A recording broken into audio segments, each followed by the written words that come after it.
Welcome back, everybody. My name is Cody Christian. I'm joined by my co-host, Chris Becker, and we are Nintendo Neat Rewind. I will get the name right, I promise. We're Nintendo Rewind, and we're rewinding and recapping last week for Nintendo.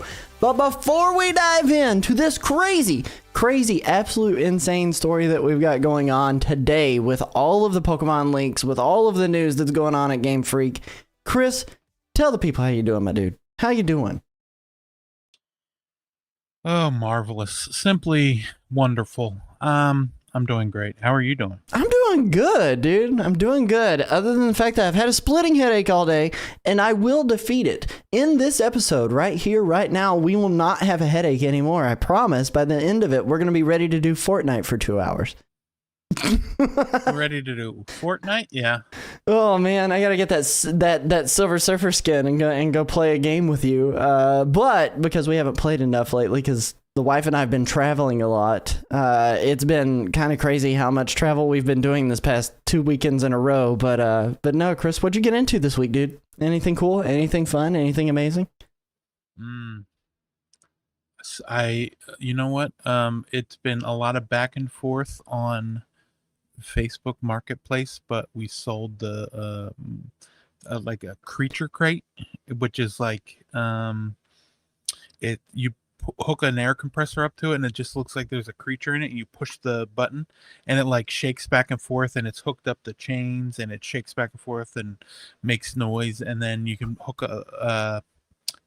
you can put some juice in there, some fog juice, and then fog starts coming out of it and the creature's making noise and all this and that and blah blah blah. And so sold that. That was fun. Dude, I was waiting for the coffin. Have you sold the coffin? By the way, for those of you not in the know, Chris has a coffin he's trying to sell, so yeah. No, did not sell the coffin. Get a lot of people that message me at 3 a.m. saying, is the coffin available? My grandmother just died. And then why are you laughing? Don't laugh, Chad. Stop it. If you laugh, you're going to hell. Stop. And I say yes, and then they're like, oh, sorry, I wasn't serious. I just thought it was funny. Okay, you can laugh now. Never mind. I see. And and then there will be people that message me and say, I'd like this for a Halloween party, but I just want to make sure human bodies haven't been in it, you know? Well, even if there have been, what does it matter? It makes it more creepy. Like, it's the perfect time to do that. Yeah.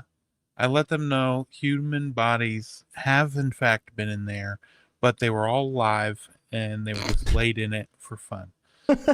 Which, by the way, this was also a Halloween decoration. It does not just have a coffin just like randomly hanging around.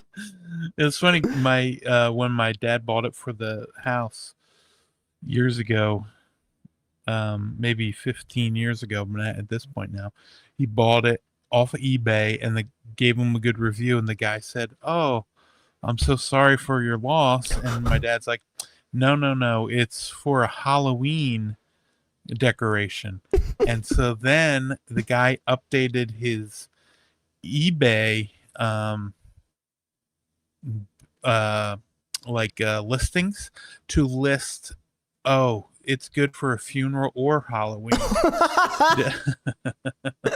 Oh my god. It's good for a funeral or a holiday. It's totally like you can get in it. Just climb on in, have a good time. Yeah.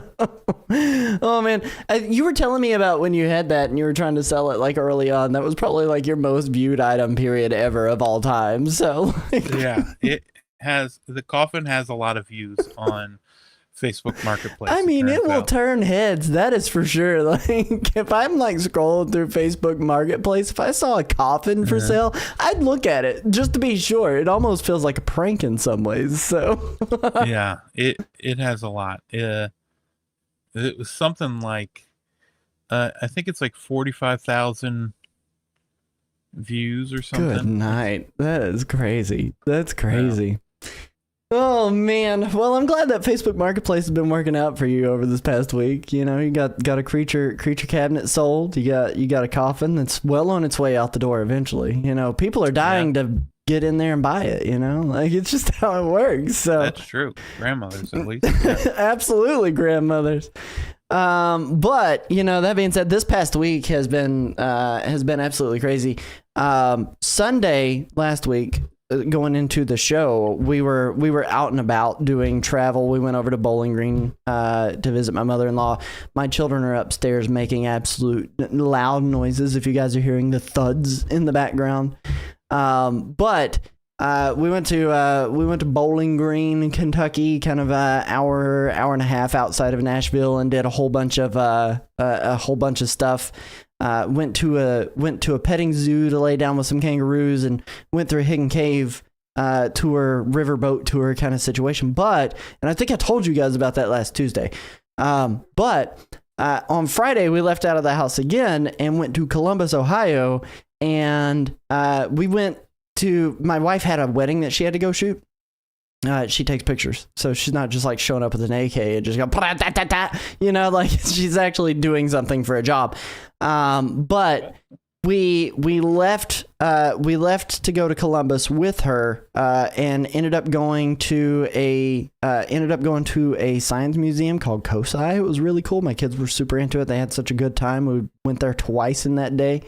And then also, we ended up going to the Columbus Zoo for Boo at the Zoo, and it was so crazy, like how big that place is, and you cannot squeeze it all in 5 hours, but we darn tried. We absolutely darn tried. My sister actually went and traveled with us too, so it was good to have some support with the kiddos there. But kids got dressed up as Spider-Man and walked around the Columbus Zoo and had a good time, and we got to feed giraffes. It was a highlight of my entire weekend. I got to feed a giraffe. Oh, that's good. We gave it lettuce. Did Sierra dress up like Spider-Man too? She didn't. She wore I know, it's the worst. She wore a Sanderson Sisters t-shirt because she's like super hardcore into Hocus Pocus. Just the first movie. The second one she doesn't like as much. So like it was. Yeah, she's not a true fan. Yeah. Right? Fake fan called out right here, right now.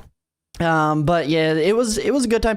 The thing is, like, they advertised it like the Boo at the Zoo was going to be like it was going to be a like trick or treat experience, but I didn't realize they had that all relegated to like its own area at the zoo. So like we didn't see one trick or treat stand until we were leaving, and then we saw like where you go for the trick or treat portion of the event. And so we were like, the kids were dressed up as Spider-Man for nothing basically, but they had a great time. Like, it doesn't matter. Like, it was totally fine. There were a lot of people dressed up still yet. So they would dress up like Spider-Man anyway. Mm-hmm. They would. Honestly, like when Lando puts on his costume, he immediately starts going like he's trying to make his own like thwip sounds. It's so great. Yeah. Lando loves it. Trip, honestly, he was like Mech Strike Spider-Man. I don't even know what Mech Strike Spider-Man actually is. I think it's like a YouTube motion comic or something like that, but I don't know. Do you know what Mech Strike Spider-Man is, Chris? Mech Shrek? No, not Shrek. Mech Strike, like mechanical striking. Like Mech Strike. Shrek Spider-Man. Get out of my swamp. But no, it was a good time. It was a good time. We had a good time. No idea. No. Why? You know what Absolute Batman is, but you don't know what Mech Strike Spider-Man is? No. It looks dumb. Not dumb. It looks... What's the word? It's not nice. That's what my kid dressed as. No. The image that I was looking at looked dumb. Hang on, let me go see if I can find it. Okay, here's the costume. Let me share it on here. I see the costume now. This is the costume that my kid dressed up as. So Mech Strike, Jazzwares, Spider-Man, Mech Strike, Monster Hunters, Boys Kids, Unisex, Halloween cosplay costume with jumpsuit armor and mask. So that's what he ended up dressing like.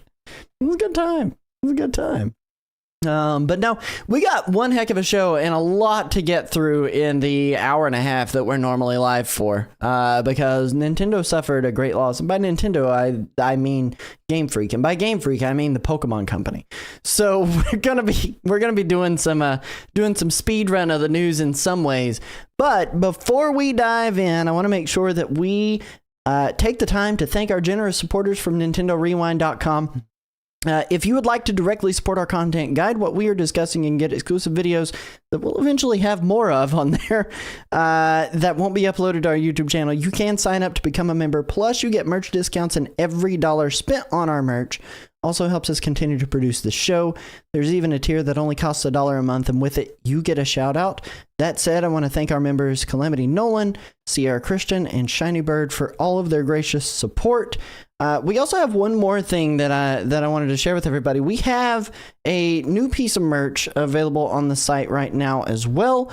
This is the scariest Nintendo costume. Prepare for frights as we put out the scariest costume as a Nintendo fan or creator that we could dig up. $5 from every shirt will be donated to the Video Game History Foundation, an organization dedicated to preserving not only Nintendo's video games, but all of gaming's. You can snag this before Halloween is up. It will only be available for a limited time. It goes away on October 31st. It is an oversized faded t-shirt, and it's made of 100% carded cotton. Really good heavyweight material. So it's going to last you a while if you end up picking this up, even beyond Halloween. But yeah, redacted for copyrights legal team. You can go and grab this, please. Consider supporting VGHF, a really good organization that's there to kind of help preserve the history of Nintendo. So, without any further ado, though, we are going to dive into the main topic for tonight.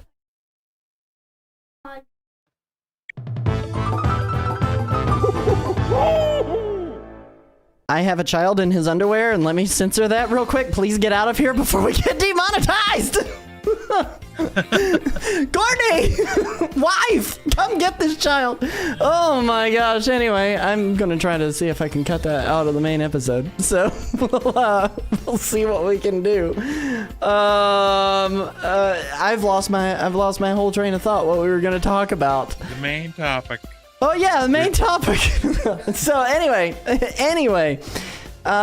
here's the deal, everybody. The Pokemon Company this past week ended up suffering an absolutely crazy leak of information on their games and multimedia projects.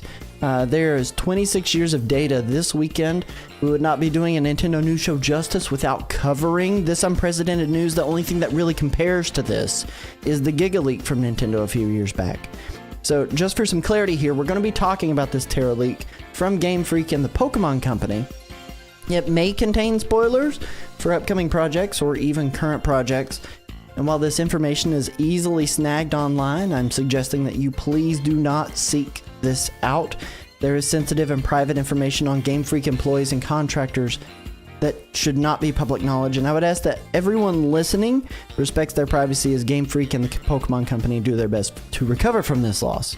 That said, we're only going to be covering relevant information regarding the games and projects, so we are going to dive into this. So, Chris, how did you feel when you heard about the leak? Actually, we should probably tell the people about what the leak is. Even more importantly, like, how did it get leaked and what Nintendo has said about it, shouldn't we?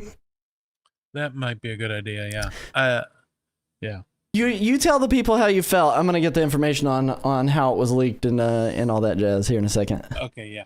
Yeah. So when it first came out, I thought this was like older information that had came out, and then it turns out like I started seeing more and more information, and then old photos and like images that that you would see from like what was it, like some of the, like even one of the starter Pokemon that was going to be like a water rabbit, stuff like that. I saw all those things, and then I was messaging Mel, and then I was probably even messaging Susie random pictures of like Pokemon that never were or almost were. And I was trying to read as much stuff as I could about what was leaked. I mean, I did the same sort of thing with the Insomniac leak. I like watched all the footage of Wolverine, but that's because these companies are so secretive that whenever anything new comes out that we don't know yet or aren't supposed to know, that I just want to read all of it. Absolutely. No, I'm kind of What with about you? How'd you feel? Well, I was out of town when it happened. I literally didn't know anything about it. And then like I started seeing stuff trending on Twitter and Threads regarding it. And I was like, wait, what happened?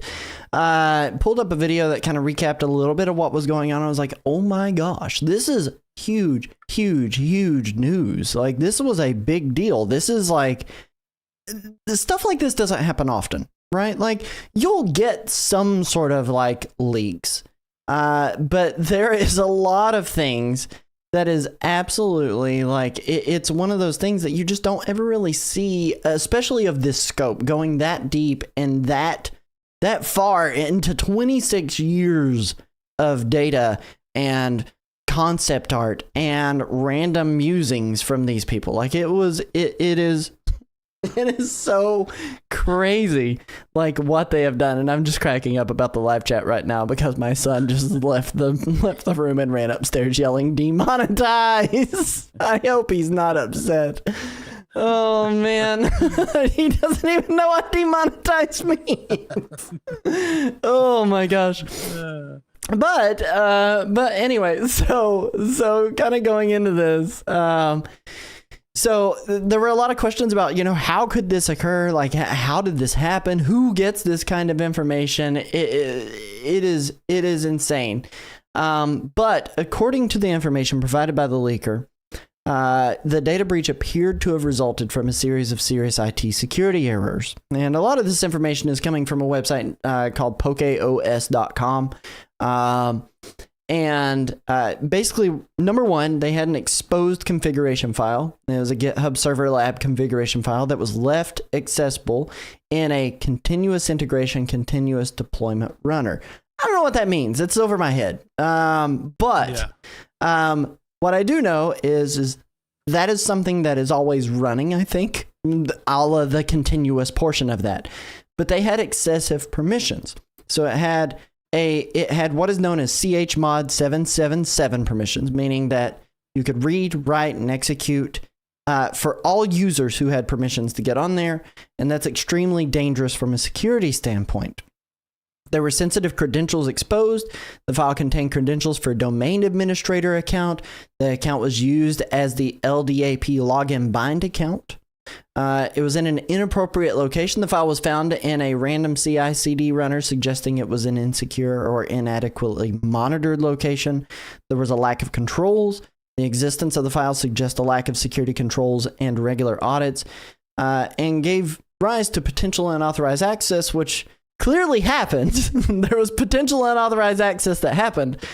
This combination of errors could have allowed malicious actors to access GitLab systems, potentially the entire network infrastructure via the domain admin account. And then number 7, a violation of security best practices, which is the insecure credential storage, the failure to apply the principle of least privilege. So there wasn't a hierarchy of who had administrator rights, who could read, write, and execute, and an improper file permission configuration. And that highlights how a series of seemingly small errors can combine to create a severe security vulnerability, compromising an organization's entire IT infrastructure.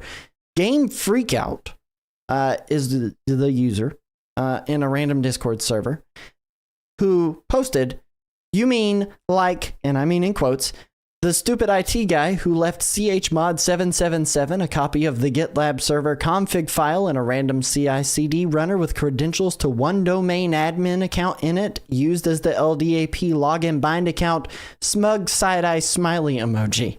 So that's how it happened. And that's insane, just how little security they had on something that would give this person access to 26 years of data.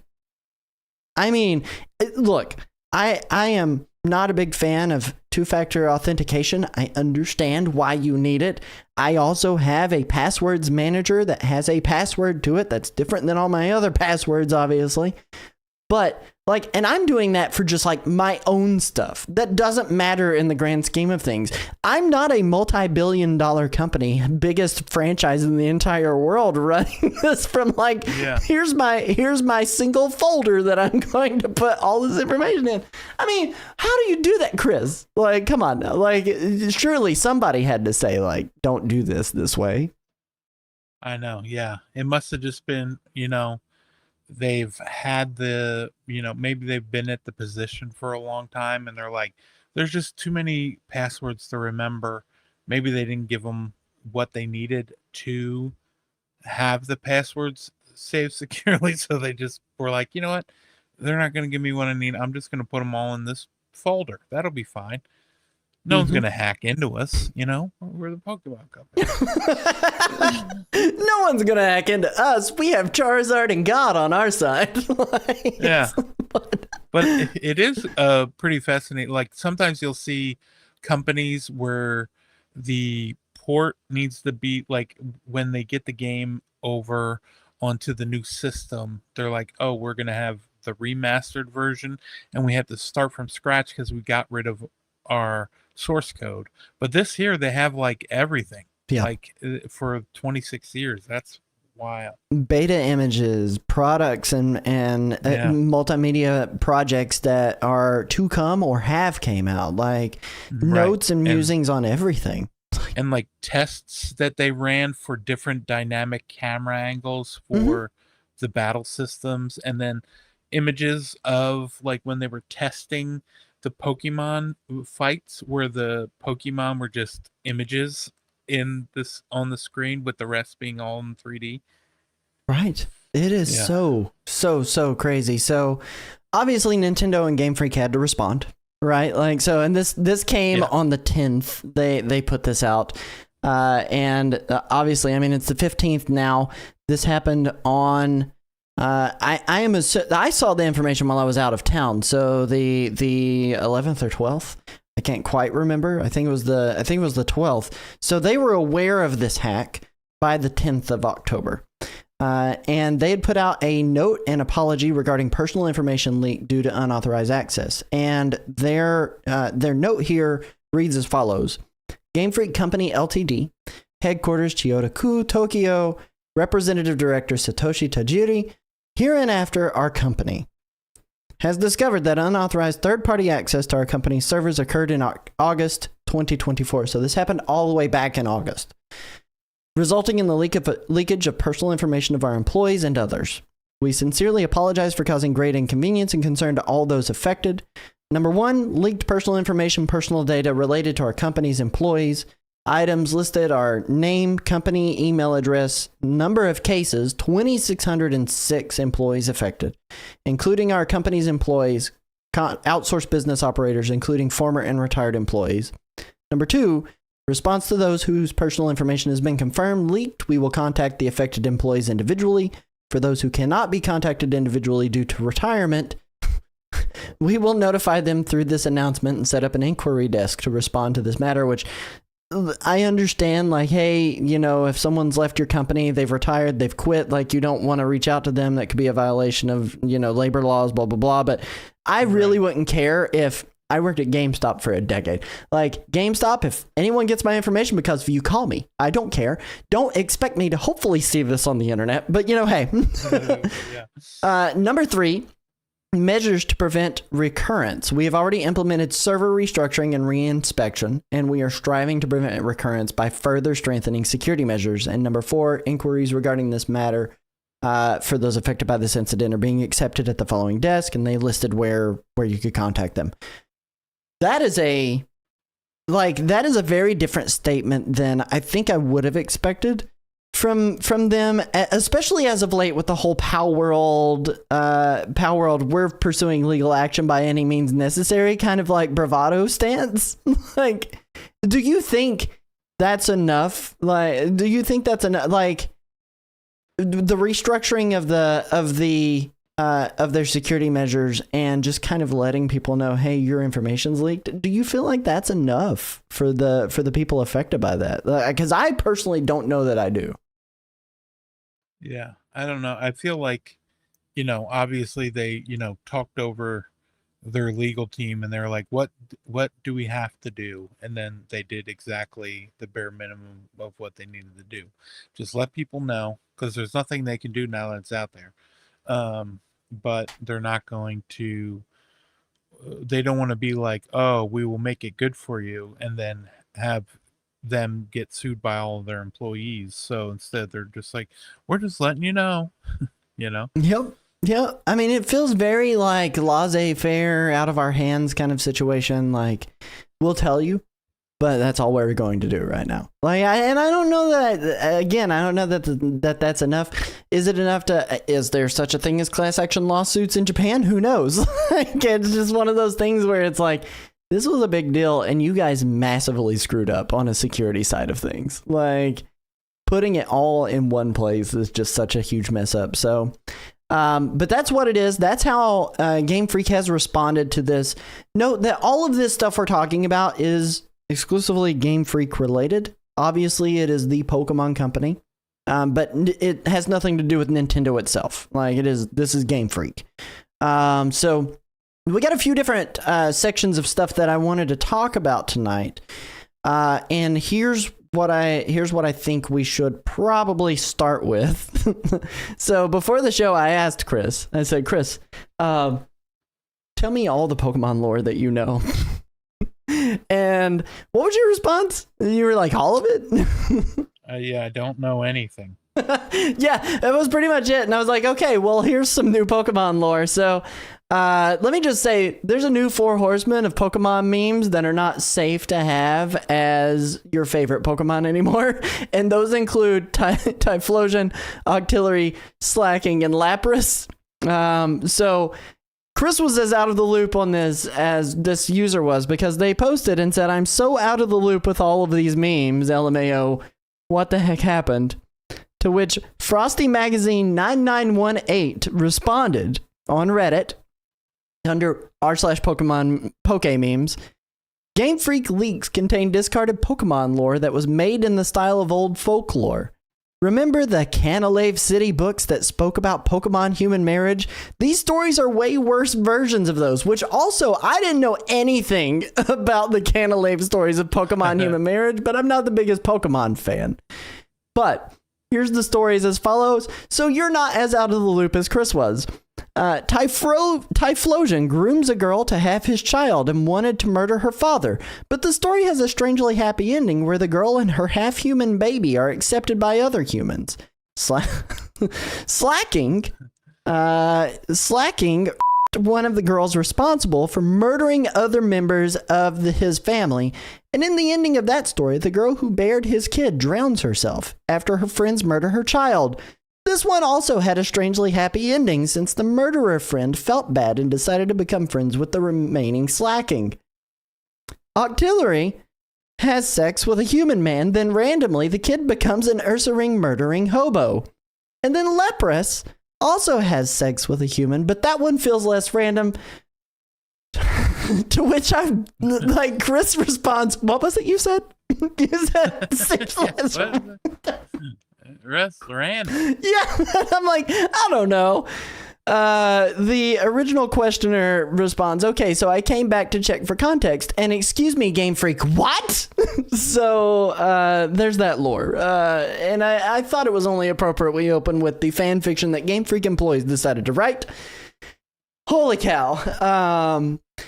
Calamity Nolan in the live chat says, Pokemon has been daring you to imagine human Pokemon relationships in the last couple of entries. So, and Suja says, wait, have you given thought to which Pokemon or human acts would seem less random? Pokemon on human acts would seem less random. And I have not. That is not my words. Apparently that user totally has. But Mr. Mime gets with humans, sure. That's immediately what I said. I said as soon as these memes came out, it gave so much credence to why Mr. Mime was around Ash's mom that whole series. She's clearly in a love triangle with him and Professor Oak. Like, it is so clear to me. Oh yeah. Oh man, but no, we're gonna get into the real news here. Obviously that's kind of like a fun little deviation. There's so much more to talk about that actually affects us as consumers regarding the Terra leak here. And the first thing we're going to start off with is going to be the Gen 10 video games. Now there's not a whole lot here for the Gen 10 video games. And what I mean by Gen 10 is it's a mainline Pokemon entry. It's not Legends. It's not some random Pokken tournament. Like this is like a mainline Pokemon series game. Code names for this title is Pokemon Gaia. And within those, there are references to the first gen games. So we're talking Pokemon Red, Blue, and Yellow. And they have two versions, which tracks, right? We have two versions, and it's Gaia K and Gaia N. And a lot of theory crafting behind what those could stand for, I genuinely don't know. But I thought I would throw it over to Chris to kind of give his thoughts on it and see if he has an idea of what we're looking at with that. I have no idea. I mean, it's kind of like, with the diamond and like diamond pearl, black and white, it's going to be something to do with something to do with the world and what's going on with it. But I don't know. I think this the one that also said it's mainly about, instead of being like in one big world, you're like island hopping, right? Mm-hmm. Mm-hmm. Yeah. So it could be something related to like just islands, I'd imagine. Part of me wants to think that could be like Kings and Knaves. I think it would be cool, but they're not going to do that. Or what if they did Kings and Knights, but Knights also start with a K, so maybe they did the N to denote Pokemon King, Pokemon Knight.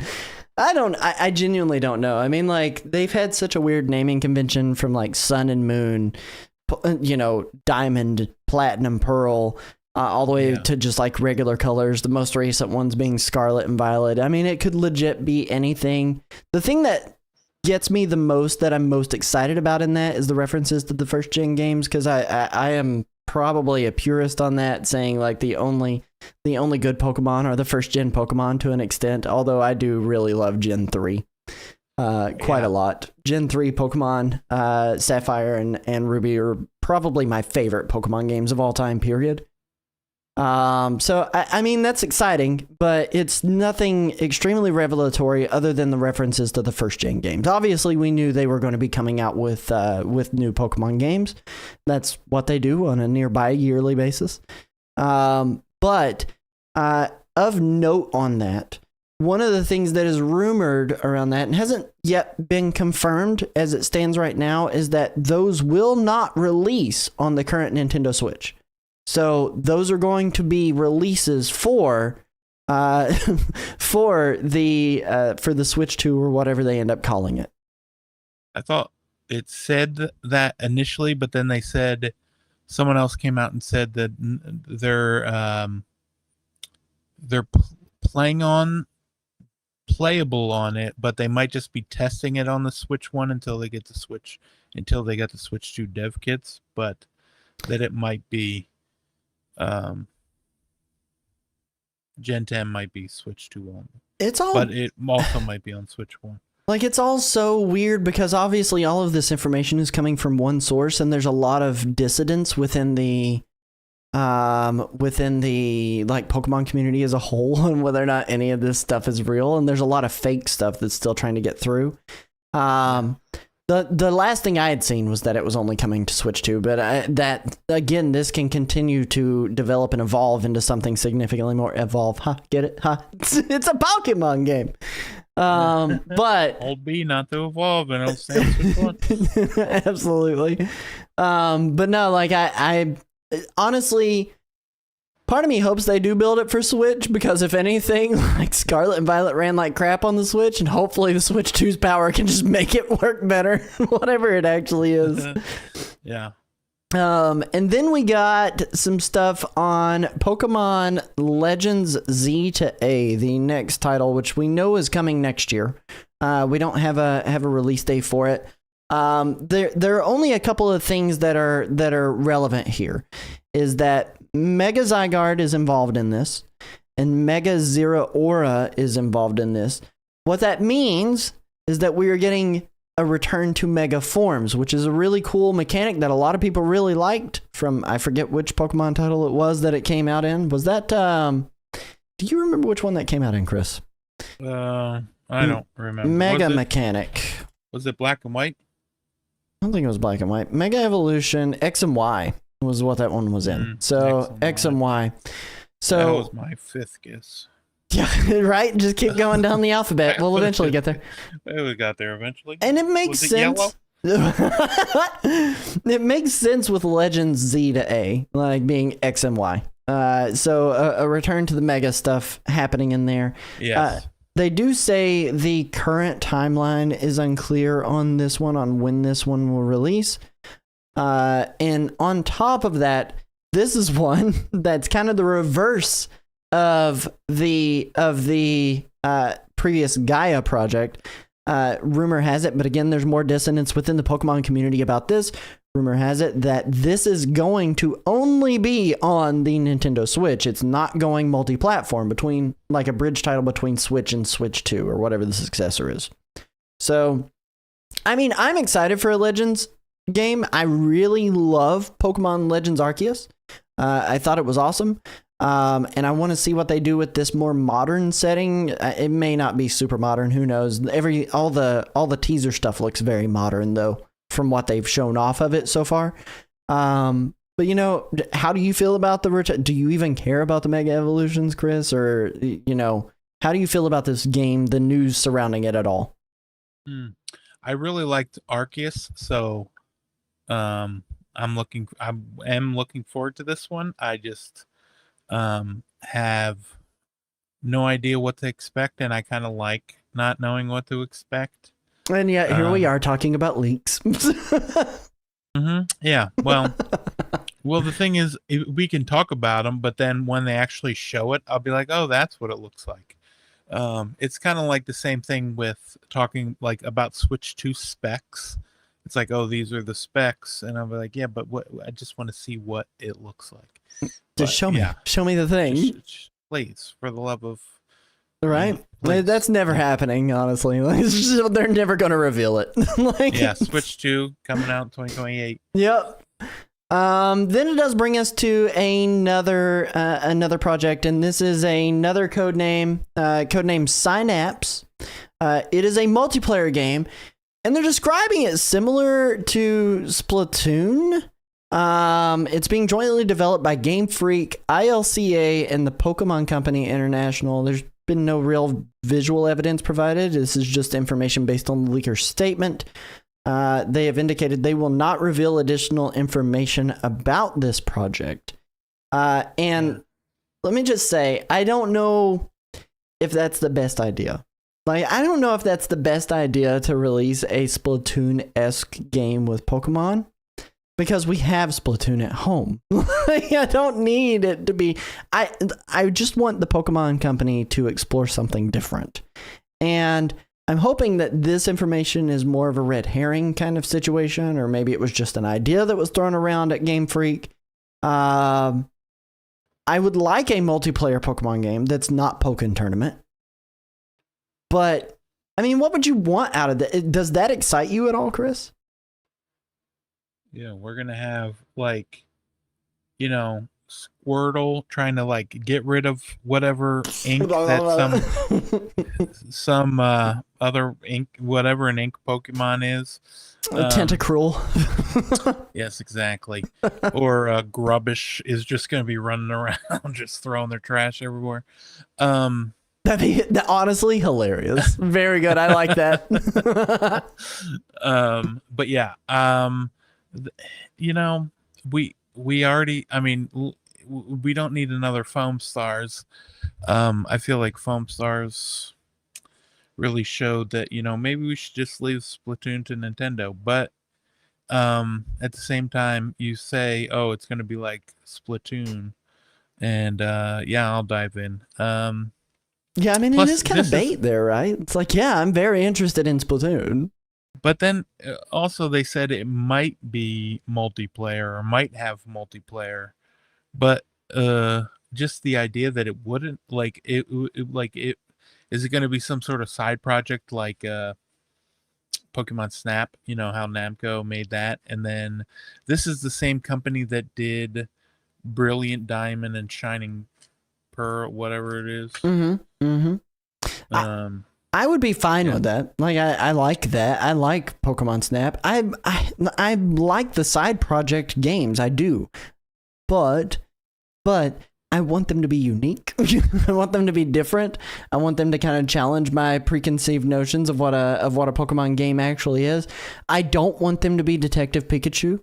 Let me be clear on that. That game sucks. It's bad. The writing's bad. The gameplay's bad. The graphics are bad. But I don't want it to be Splatoon. Look, I will spread so much hate toward that game. I hate that game. The movie's good. The game, bad. Trash bad. But I just don't want it to be Splatoon. I want it to be something completely new and different. And, you know, maybe what they really need to do is they could do a multiplayer MMO style game and give the Pokemon guns and maybe make it have survival mechanics. And you know, you could give it like the subtitle, like, I don't know, like Pokemon Friend Earth Pal World, you know, it'd be fine. Like, we can do it. But no, like, I don't know. Like, I wanted to challenge my notions of what makes a Pokemon game, and this doing it as Splatoon, we already have Splatoon, and I don't want that again. Yeah, but this is Pokemon, not Splatoon. So just something about it's just kind of annoying that it's almost like, why even leak anything? It's like the arbiter of the leak. They leaked like just saying, oh, it's like Pokemon, but that's just their interpretation of what they saw. Right. Like, it could be something that isn't like Splatoon at all, but they just saw water or ink flying somewhere, and they're like, oh, it's like Splatoon. Yeah. You know? Because who knows how even like in-depth that portion of the leak is too. Like, it could just be text on a document. Like, it doesn't... Right. Or it could be just a video where they're trying a certain mechanic, and so they're like, oh, this is the whole game. Yep. You know? And you can't make those assumptions off of games. Like, you literally can't. Yeah. Like, you have a 40-hour game, it's not going to be just the 5 minutes of footage that you've seen. Like, right. It'd be like if someone saw the part of Final Fantasy VII where Cloud is dressed up doing the cross dress. Yeah, and he's doing the dance, and it's a rhythm game like, suddenly. Yeah, it's Final Fantasy is just a rhythm game now. Yep. it's theater rhythm. That's what it is. We wish. But I don't know. I mean, there's a lot there that could be exciting. Like I said, I would like a Pokemon multiplayer game that's actually like focused on a multiplayer aspect and not just kind of like jammed in just to say, hey, we did it. And like Pokemon Unite. Yeah, or I mean, well, Pokemon Unite. I haven't played much of that, any of that, and I would be interested in it. It's just a MOBA, and I can't. I refuse to do MOBAs anymore. I can't. So. I believe 2023, that was my most played game on the Switch. Calamity Nolan says in the live chat, Pokemon Stadium 3, oops, all minigames. And honestly, we all know what the best part of Pokemon Stadium is anyway. It is the minigames. Then we go into the next segment, and this is where we start getting into like history stuff. And I mean big history stuff. And we're talking absolute insanity beta sprites for Gen 5 stuff, source code repositories, platinum, soul silver, heart gold, black and white, and in the future black 2, white 2, and X and Y. This is unseen beta sprites and concept art, and I mean this stuff goes on for days. And you can go to pokeos.com and be able to see all of this from Gen 5. They've got some stuff from Gen 3 here as well, with the starter. I think they were calling this starter Wallabit. And you can see Torchic stands on one leg and has ears. Trico, I feel like, remains pretty unchanged here, other than maybe the tail is a little bit different. But I can't quite remember exactly. But I mean, I don't think we ever got that bunny rabbit. No, we did not. Although there was a reference to it in a GBA magazine right around the time this game was coming out. So we knew about it, but we didn't know about it. You know what I mean? This is the turtle with a present for a shell that's here. There are images of peacocks, turtles with That's a. a slow gift right there. Yes, it is a very. It comes next year. This is like an early form of Grovyle with the blue and the yellow instead of having the green colors that were going on there. Flygon looking strange and different. Yanma also looking strange and different. I really like some of these designs here. I will say there's a lot of concept art that is out here that is pretty well horrifying. The absolute nightmare fuel Pokemon. I don't know if this yeah, here we go. Random creepy concept arts. These are nightmare fuel. Like, I don't understand what they were going for with this. This is like a early ideas for Houndour Houndoom is what it kind of looks like. I don't even know what this Pokemon is. Like, it has a cool design, but I don't know what it was eventually going to be. This is an existing Pokemon, which is kind of crazy. This looks like, I like the idea of this Pokemon and where it's rocks and it has like unknown glyphs carved into its body. I think that's so cool. And then this one, which is horrifying in and of itself. I almost feel like this was early form Metagross in some ways. Like, I feel like this was early ideas for Metagross that just never happened. So some absolute crazy stuff going on in here. What was your favorite leaked Pokemon, Chris? What were you most excited for? Definitely it was definitely the rabbit right there. Oh, the Wallabit? Yeah. Or I think there was like a another one that, let me see which one it was. It was the one that was like I can't remember. This one, right? yeah, definitely that one. No, it was the one that looks almost like a mushroom and King Hippo at the same time. Oh, hang on. That might have been in the Gen 5 stuff, I think. Let me look here. Was that Gen 5 or Gen 3? Do you know? Oh, yeah. Yeah, you know what? I think it might have been Gen... Yeah. I'm looking. I'm scrolling through as quickly as I can, hoping I see it. If you guys saw it, leave us a comment in the chat telling me which one I missed and where I missed it at. So that way I know for sure. Yeah. This one actually made it, but in a different colorway. Yeah. That's super cute. But I'm looking here. I put it in our chat. I don't know if you saw it. Oh yeah. That's Gen 3. Let me see if I can. Here it is. There it is. Yeah. This one. Yeah. It's pepperoni nipples. It's just like flesh tone nipples. I do like that. I almost wonder if this was like early ideas for Annihilate. Like what they eventually did in Right, yeah. Or they had this Pokemon as a starter in a later title, didn't they? Like, but it was not this. It was it was smaller and cuter. So I don't know. Like I really liked the I really liked the concept with the unknown being on there. I like the cast form variations. Ned has pointed out in the chat. There were some good cast form variations that were included in this that we never got. Like cast form only kind of like reacts to the weather. He doesn't like evolve to the weather. Right. So I thought that was kind of cool. And of course the concept arts, this one being my favorite. It's so creepy, but I love it. I like how it's like climbing on its own body. Like it's so creepy. But I'm 100% down for it.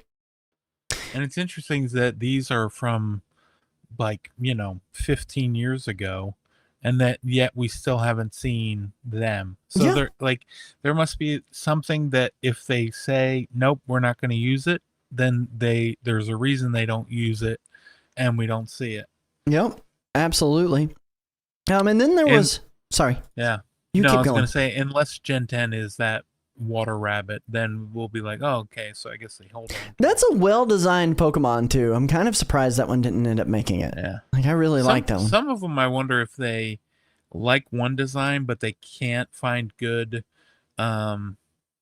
second and third evolution, so they hold on to it until they do, and then once they get them where they want them, then they bring them. That could absolutely be the case. I honestly think that would be a good idea for them just in general, So yeah. And then we get into creation lore here. And just to kind of catch you up on a little bit of the creation lore. We obviously talked about lore earlier that was way darker than we intended for it to be, than any Pokemon fan was ready to hear. But essentially there was this document that talked about the creation of the worlds and what and how it came to be, coming from Arceus. Right, so we had Arceus as the center point of the creation of the Pokemon world, and mind you, this is going to get heavily Poke religious here. But fragments of the egg Arceus hatched from became the giants that Arceus had to defeat. So Arceus had to fight his cage essentially. Dialga and Palkia were considered the left and right arm of Arceus. And they were alternate selves of Arceus, created from its left and right sides. Dialga and Palkia loved each other, get ready for this, and had many children. They had so many children. Pardon? Right? That was excuse me. So apparently the way that it worked is the gods filled the world with their children. Those resembling Dialga became known as Pokemon, so those who looked more like Dialga became known as Pokemon, while those resembling Palkia became known as humans. So that was where the evolutionary chain split, was right there at creation with the left and right sides of Arceus. Arceus, a Pokemon god, created both humans and Pokemon to coexist. That's wild. Yes. I was gonna say, I still think one of the wildest, like lore that is official, right, is what Cubone is wearing. It's like dead mother's head or skull. Yeah. On its yeah. Oh yeah. Absolutely. I mean, it's crazy. But then they go on to say a few more things about the creation here. Metagross is shown in a trio with the Latios, that's Latios and Latias. Creating the ocean. Dragonite, Gyarados, and Tyranitar are a trio for the sky. They have some code names on here. Dabu-san and Gordon in a trio for the earth. What I can only assume is most likely Rayquaza, Groudon, and Kyogre. And then Arceus will eventually awaken and bring abundance and prosperity after seeing the world filled with its descendants. But you can kind of see here some of these like divisions. Palkia, they spawn Regice, Regirock, Registeel. Azelf spawning Lugia, Zapdos, Moltres, Articuno. And then Rai, Uxie, spawning Suicune, Entei, and Raikou, and Ho-Oh. So like, it is so strange to kind of hear this level of just like exposition on this, and I am here for it, but I wish they would just like adapt this into something significantly more. Actually, when we're seeing this chart, you can see Rayquaza, Kyogre, and Groudon. Groudon with Dabu-san and Gordon with question marks after each of those names. So like, I don't know what we're looking at here. It's just kind of chaos, but they have some more exposition on PokeOS if you want to see it. Shaping of the world, birth of Dialga and Palkia, the beginning of creation, all of that. Mythological aspects. It is just so insane. Like, it's so insane. Not even on that same project though. Pokemon X and Y was originally, Jinx was supposed to have a Mega Evolution. That never happened. So I wonder why. I don't think they really want to promote Jinx all that much. She's too much of an embodiment of blackface. Like, it's just such a problem. But Chris, tell me, how do you feel about all of this exposition and all of this lore? It's way too much. Just let me catch the Pokemon and be about my day. Mm-hmm. It's a lot to take in. Yeah. and it feels, like I'm playing Kingdom Hearts all of a sudden. There's just a lot going on here. And in the beginning, there was Donald and Goofy, and they both were mistakes. Yeah. And one went one way, the other one went the other, and straight down the middle was Mickey. Yeah, and straight down the middle is Sephiroth.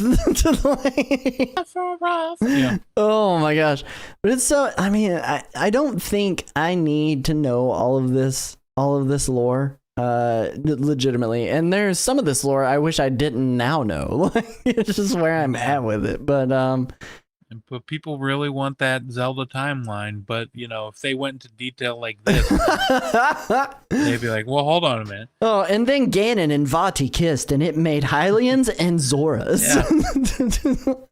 Oh my goodness.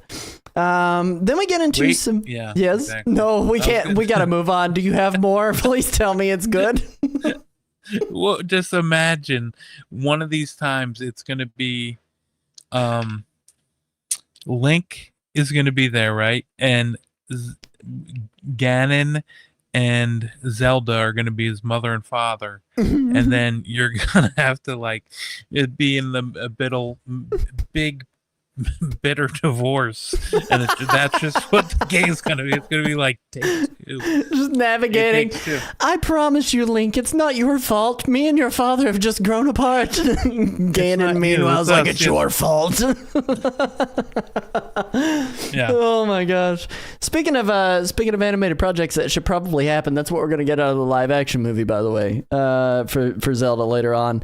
They do have some upcoming anime and media projects. So there's a couple of things that are in the works. A lot of these are code names. Don't know if they're like the actual final names of these things.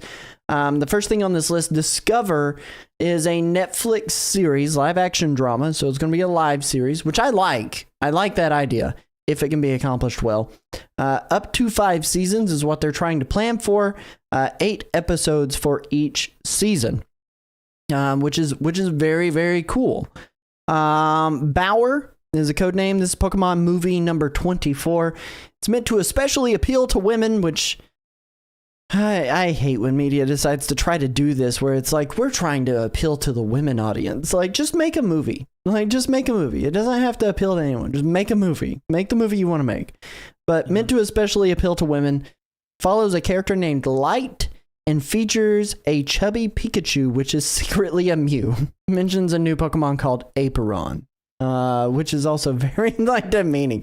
This is supposed to appeal to women. We're going to introduce a Pokemon named Apron. Get in the kitchen. It's just like, what? Like, why would you do this? Yeah. This is like Peach, the one where it was all about her feelings. Right. Like, just make a movie and don't be stereotypical about it. Gumshoe 2, The Great Detective Pikachu is what the actual title for this one is. Detective Pikachu 2. Harry is going to be back in Pikachu's body. I believe, if I'm remembering correctly, that was Ryan Reynolds' character's name was Harry, correct? Like, it was no spoilers. I'm not going to spoil it for the people, but they are solving a murder mystery at a mansion. And de-evolving Pokemon is a plot device, which is sick. Like, we're getting into Digimon territory here. Rumor has it that the crime that is happening in there is a Pokemon theft and a professor's murder. Sorry, before we were doing the show, I said a Pokemon murder and a human murder, but that would be more interesting to me. It's a Pokemon theft and a professor's murder. That is going on in The Great Detective Pikachu. And then Reload, an anime series. There's no one to distribute that yet. 12 episodes to be released in 4 batches of 3. That sounds so much like a Netflix project. It's not even funny. The comparison I made to that was the Transformers Siege series of stuff that they did, because they had like 3 series that happened within Transformers Siege. The first one starting off with the War for Cybertron, and they had 3 episodes in each of those series as well. So 9 total episodes following that full story with like a CGI anime company that was going on. So I thought that was really, really neat. any of those really kind of pique your interest? I will tell you, like the Great Detective Pikachu one is the one that most interests me out of all of that. Yeah. Netflix is real hit or miss when it comes to like the live action stuff. Mm-hmm. So I don't know. I mean, I want to see a live action, like, even if it's, I want to see Ash, but if it's not Ash, at least, someone going through the trial, trying to win, maybe it could be Red, who knows, but just something like that. If they were to do that, I'd be interested in that. Outside of that, I guess Detective Pikachu too. I didn't even honestly think about it being like a live action adaptation of the original series, but they could legitimately do that, and it would probably make banging bucks. Like, people would probably sign up to watch that happen.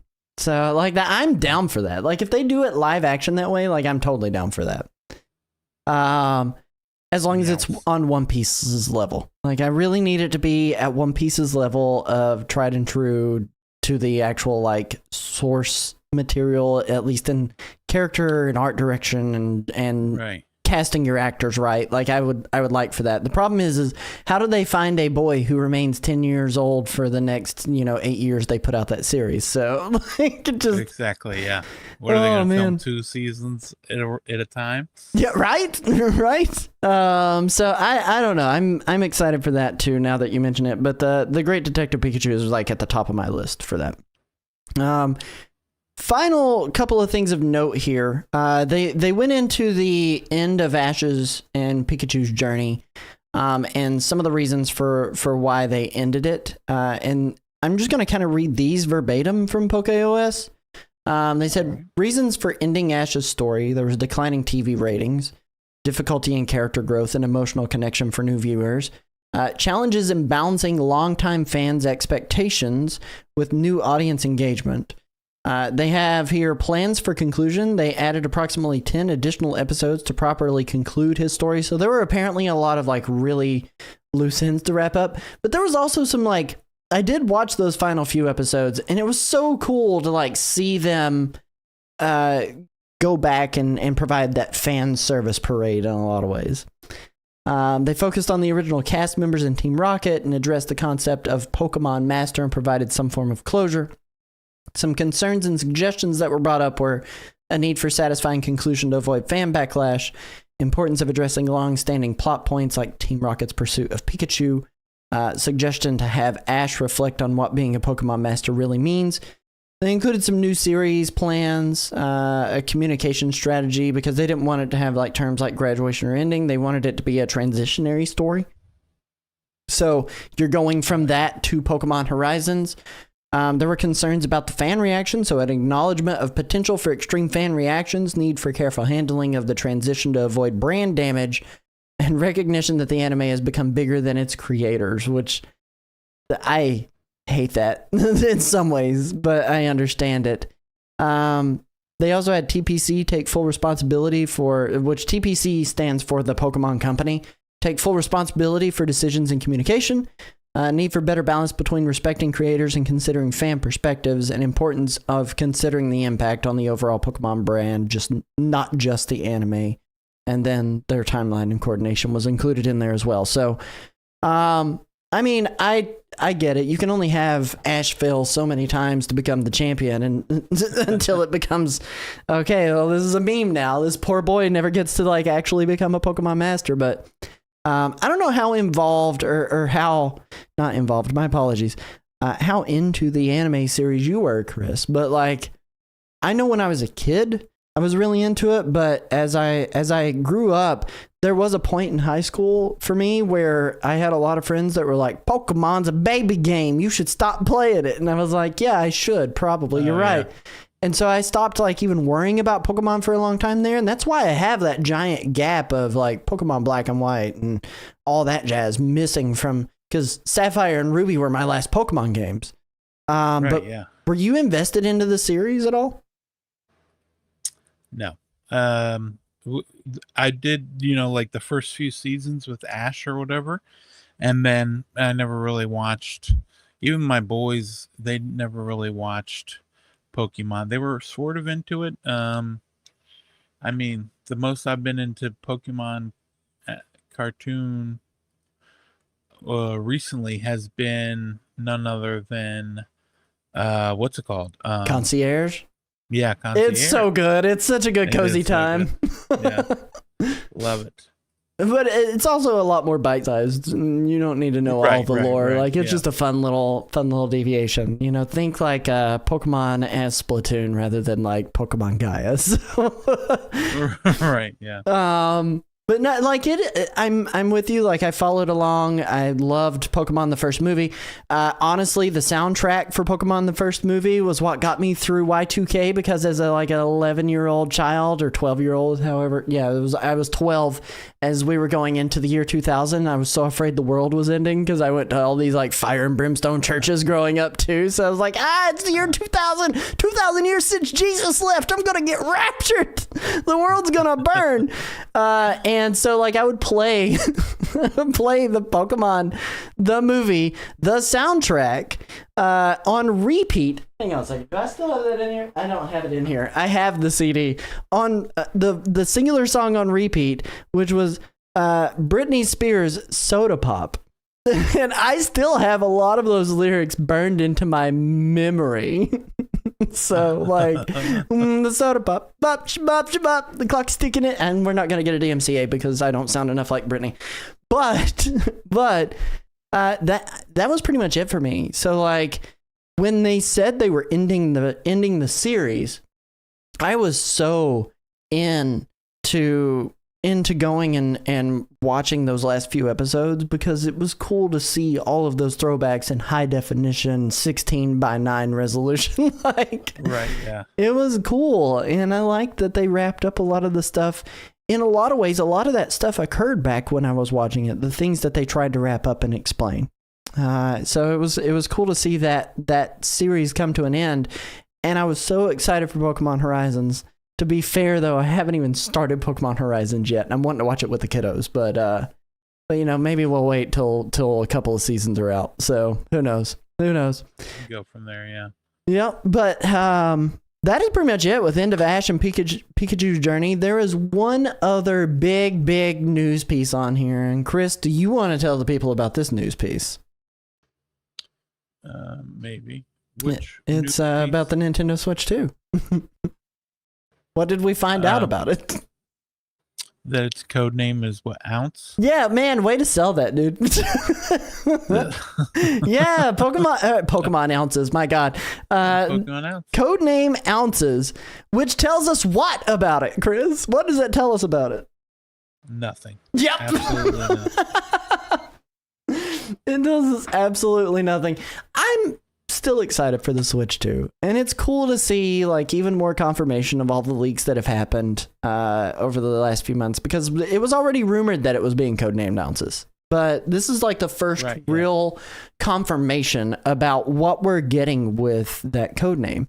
But those code names usually mean nothing. I mean, what was it? Project Cafe, NX, Dolphin, yeah. Like none of those things ever really mean anything, other than most likely your model number is going to start with a OZ instead of like, because the GameCube, all of its model numbers were DOL for Dolphin. So I don't know. Like I am, or OZS if they're going to do like a 3 ounces, you know. If they're going to be a 3 character delineation there. So, but this is huge, and so much more information is going to be coming out from this Pokemon leak. Like I said, there are 26 years of just data to dig through, and this one person is sharing it. But that does leave us with a question. Right? Yeah. Piecemeal.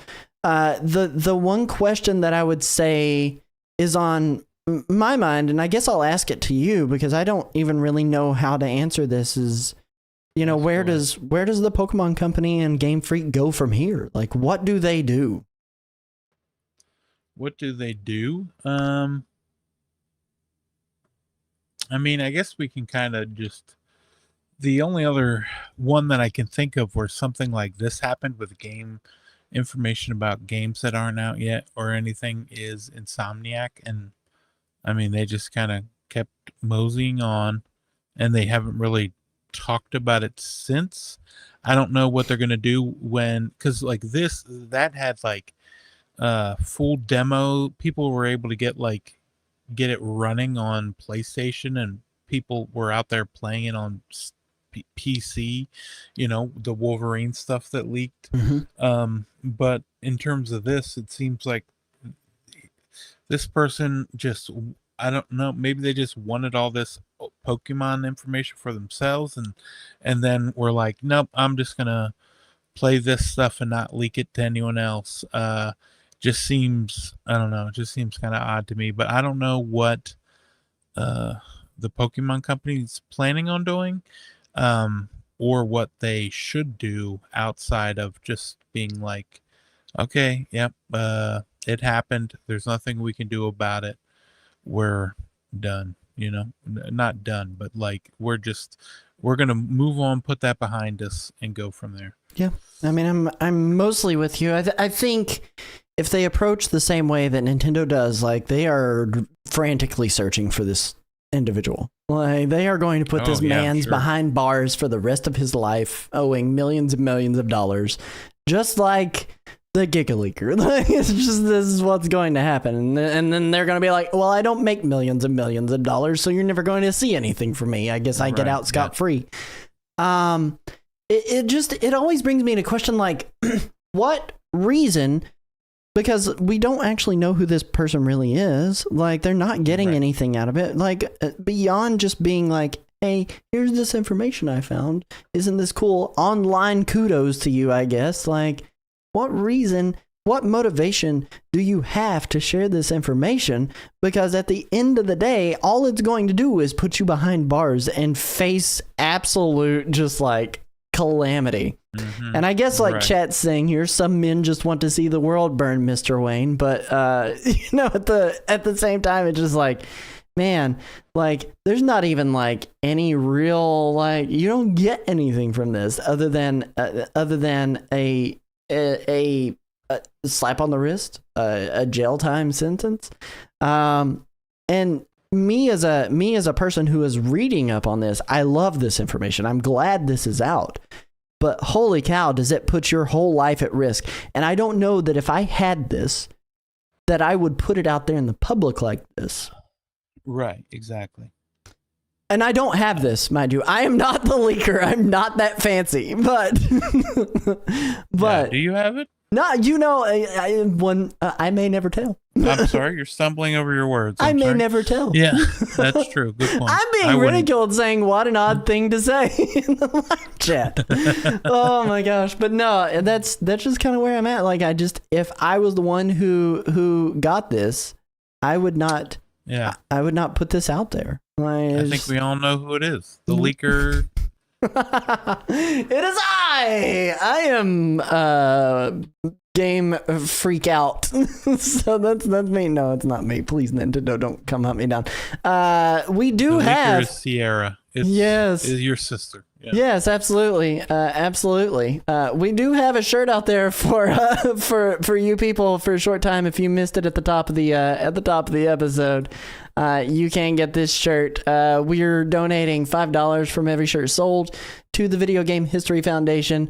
The Scariest Nintendo Costume. This is Nintendo's legal team. You can go and buy this over on our website, NintendoRewind.com.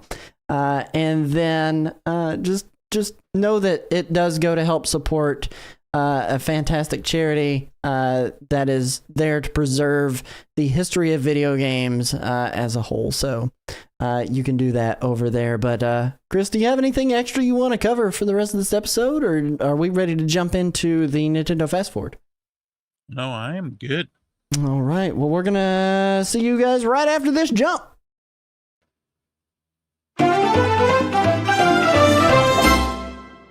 Chris, tell the people what games we got coming out this week.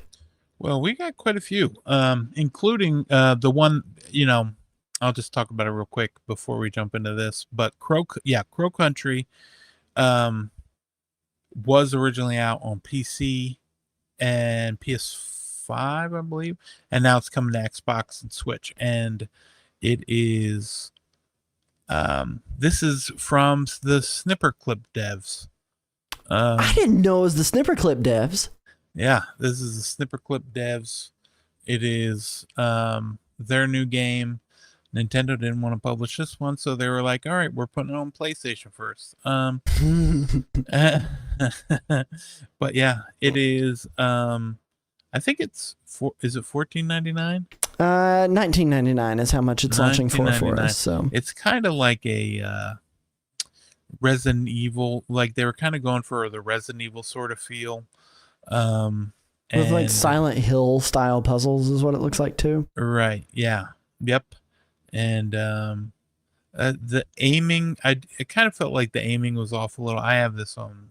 I played on Steam Deck, but yeah, I feel like the aiming was a bit off for me. But I ended up going back to it and then really liking it. So I requested the code on the Switch. If I get one, I will talk about it again next week. I did as well because you sent me the link to go and sign up for that. Hopefully we get I something. sure did. I would really like to review it for the show. So Usually they send it out the day it comes out. So this is out tomorrow or Thursday? tomorrow.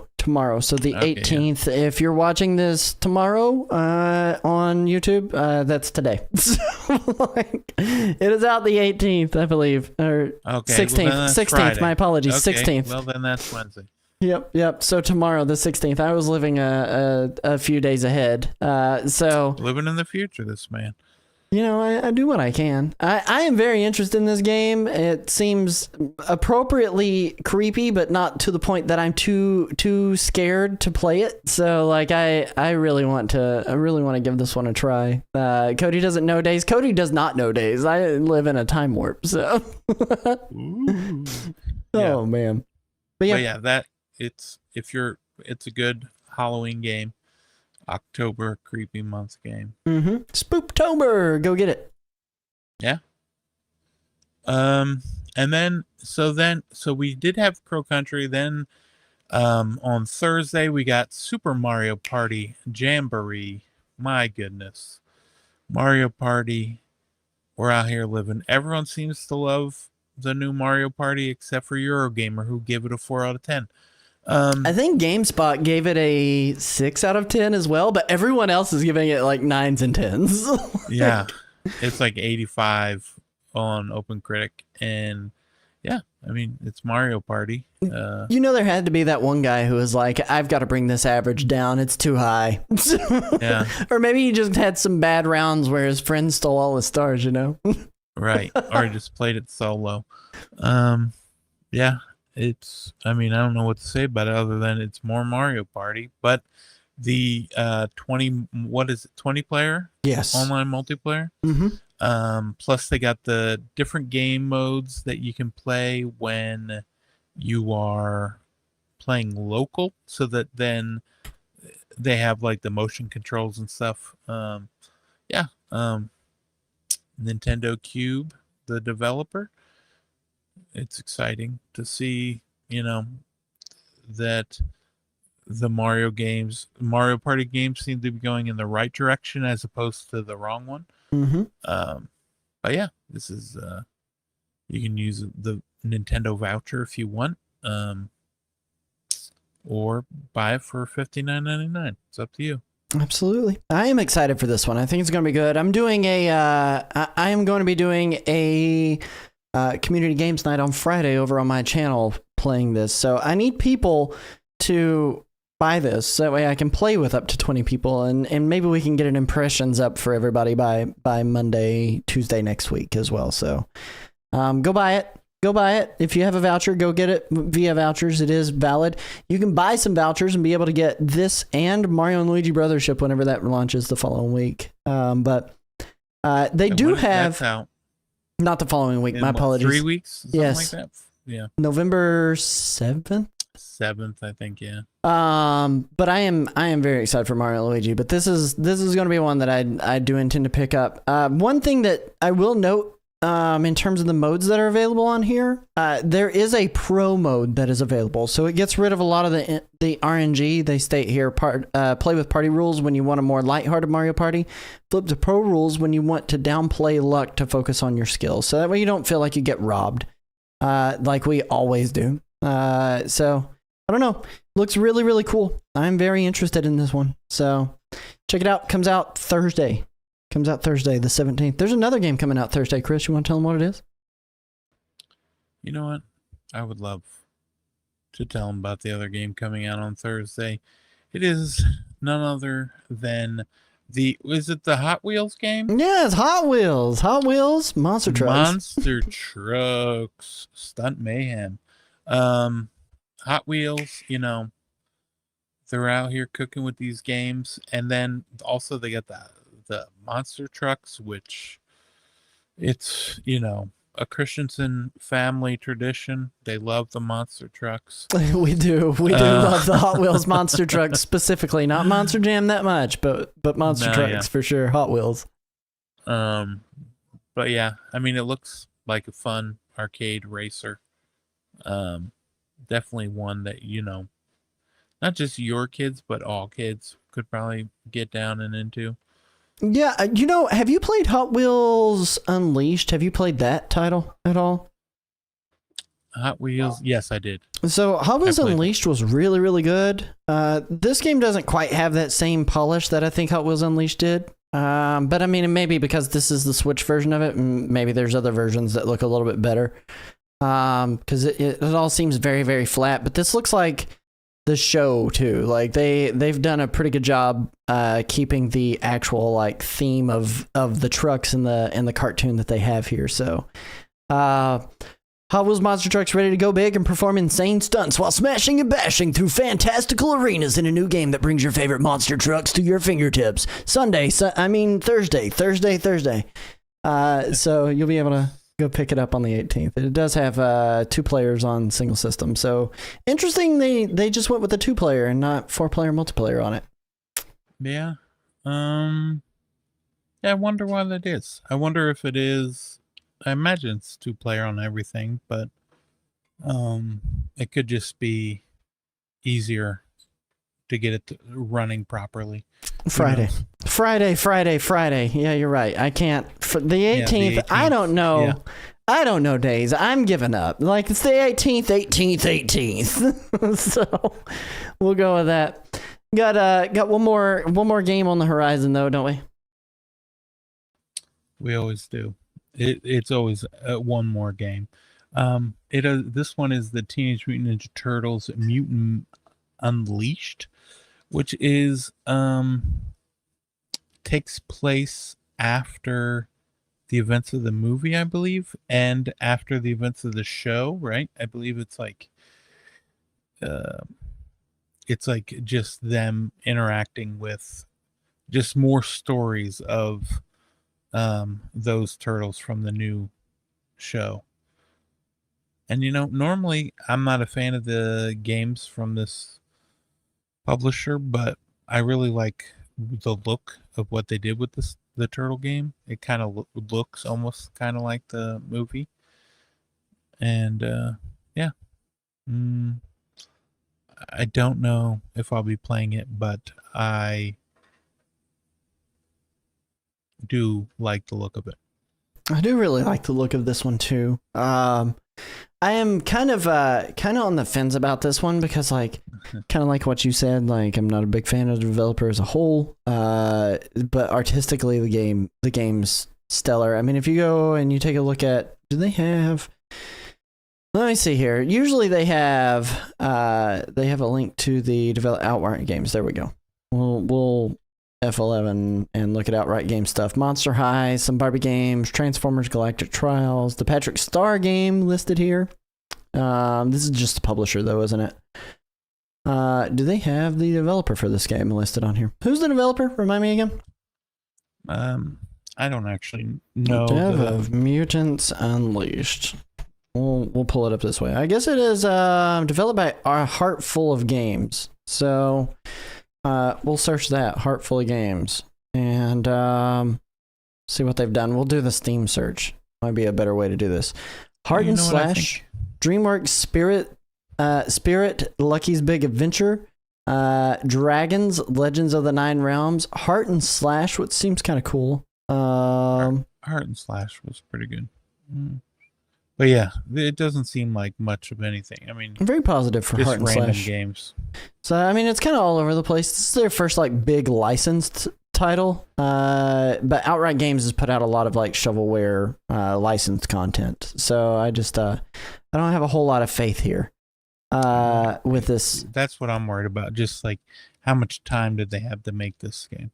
Well, every other like Teenage Mutant Ninja Turtles game, other than the freaking Splintered Fates, I really liked, and then the arcade throwback title, Shredder's Revenge. Like, I really like those two, but like so often these things are shovelware bad, like just franchise tie-in cash grabs, which reminds me of every tie-in game that you saw in the 90s and 2000s. Like, most of the time, really rough tie-in video games. So this one looks really cool. I hate the fact that we're going multimedia on all of it, to where now not only do I have to watch a movie and 8 episodes of a cartoon, but also play a video game before I can watch the second movie. So, like, stop it. Don't do that to me. Stop it. But I don't know.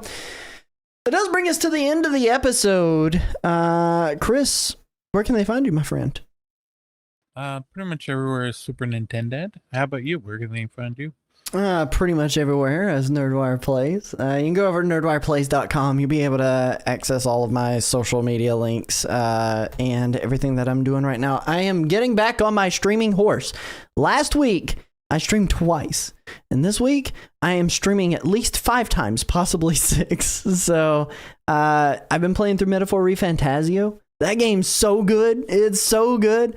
I'm like 12 hours deep in my offline playthrough and like 3 hours deep on my stream from last night. And then I've got plans to do some retroactive experiences this week as well.